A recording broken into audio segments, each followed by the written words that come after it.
स्वागत है, इस्तकबाल है आप सभी का एक बार फिर से मेरे साथ हमारे और आपके अपने YouTube चैनल भारत हक में। इस वक्त आप मेरे साथ देख रहे होंगे एक बहुत ही अहम शख्सियत है जिनका नाम है बदरुद्दोजा नकवी। उन्हें बीडी नकवी के नाम से भी जानते हैं। उनका ताल्लुक बदायूं से है, लेकिन इस वक्त उनकी रिहाइश ज़्यादातर उत्तर प्रदेश की राजधानी लखनऊ में है।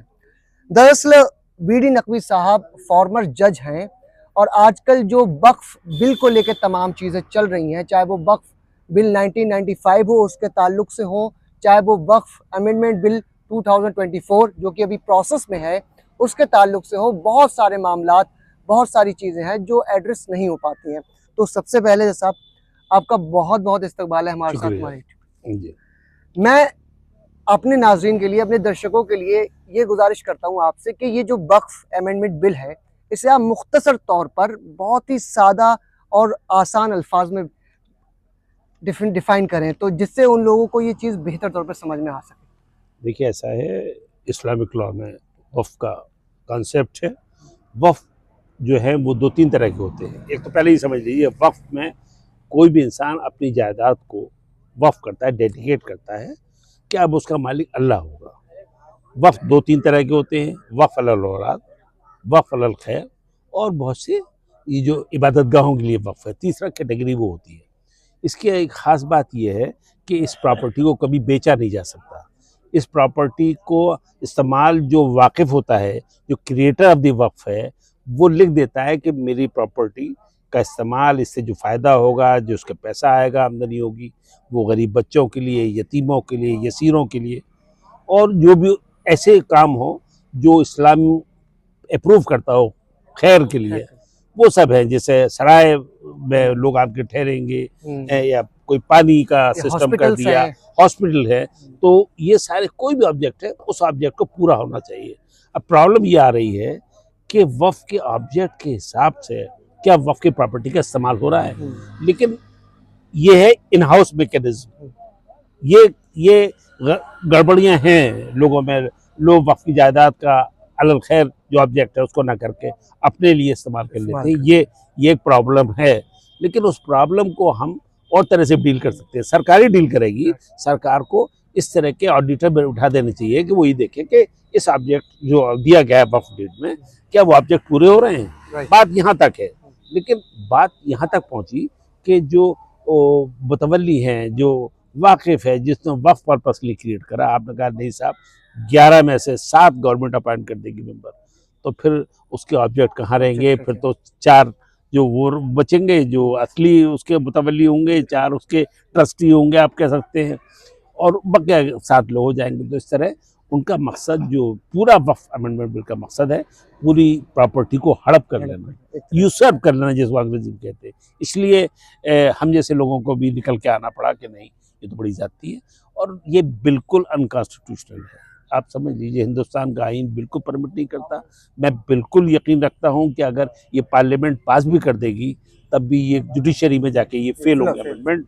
जैसे आप देखिए, किसान बिल वापस ली सरकार ने, क्योंकि किसान सब इकट्ठे हो गए, 800 किसानों ने जान दे दी, कुर्बानी दे दी, तो ये किसान हुए। मोदी हारे, मोदी 10 साल में एक ही बार हारे, किसानों से हराया।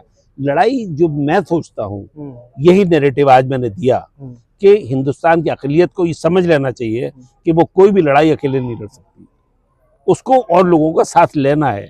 ये सबसे बड़ा जो हमें माइंडसेट बदलना है, जो हमें अपने मेंटल ब्लॉक को तोड़ना है, वो ये तोड़ना है कि नहीं, हम और लोगों को भी अपने साथ लेंगे और लोगों की लड़ाई में भी हम साथ देंगे। लड़ाई है अमीरी और गरीबी की, वो चाहे कास्ट के जरिए लड़ी जाए, चाहे वो मजहब के जरिए लड़ी जाए।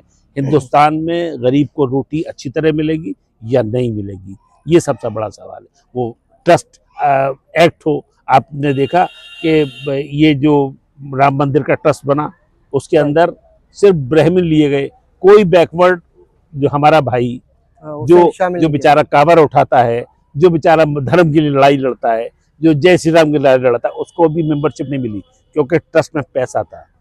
मंदिर में 2 लोग होते हैं, पुजारी और भिखारी। पुजारी बनने का हक कुछ लोगों का है, बाकी सब भिखारी है। हमारे इस्लाम में सब बराबर हैं। लड़ाई है बराबरी और गैर बराबरी की। सारी दुश्मनी इस्लाम से ये है कि आप बराबर कर देते रहे। हिंदुस्तान के अंदर सारे लोग बराबरी कर, यही एक लड़ाई का मेन मुद्दा है। हमारे आइन में जो कानून बना दिए गए, छुआछूत खत्म कर दी गई, गुलामी स्लेवरी जिसको खत्म कर दी गई, वो खत्म हो गई, इसलिए आइन से दुश्मनी है। ये इसको समझना चाहिए लड़ाई कहाँ है। अच्छा, जब आप ये जब बात कह रहे हैं तो ये काफी बहुत ही फिल्टर चीजें हैं जो आपने भी समझाई जी।